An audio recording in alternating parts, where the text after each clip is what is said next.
They didn't leave in a happy manner. Cab drivers are reluctant to pick people up in front of St. Louis #1 because of a story that occurred years ago. A cab driver was driving down Basin Street and he saw a woman outside the front gate in a white dress, and she hailed the cab and she told him to go to an address on Royal Street, and she told him to go knock on the door and tell the man to come join her in the car. And the cab driver knocked on the door, and the man asked the cab driver to describe the woman, and the cab driver did. The man said, "Oh, that's my wife. She's been dead for 4 years." They went back to the cab and she was gone. Chilling. But in America's most haunted cemetery, one infamous phantom reigns supreme.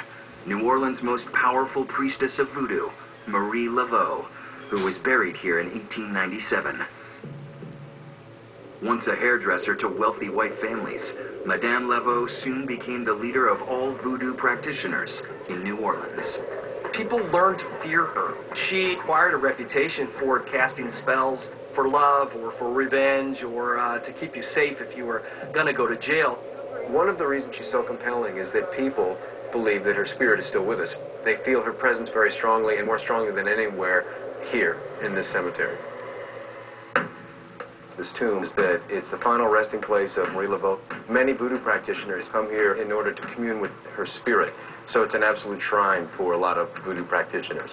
Thousands of voodoo faithful visit Marie Laveau's tomb every year to leave offerings and ask for her blessing from beyond the grave. You come in here and there's quite often a mountain of stuff, and quite often some very unusual things, and you never know what any of it means, which gives it this sort of air of mystery.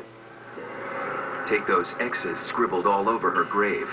Believers leave them as symbolic requests for the Voodoo Queen's intervention. It said if you leave an offering at the crypt or to make an X on it, that it's good luck. So, of course, I always do when I visit, just in case. Why take a chance? But the voodoo priestess doesn't stay cooped up in her crypt. Her spirit has been seen roaming St. Louis Cemetery #1, muttering curses at trespassers. And if she really wants to scare you, Madame Laveau has another disturbing disguise. She appears in the form of a huge boa constrictor. How's that for terrifying?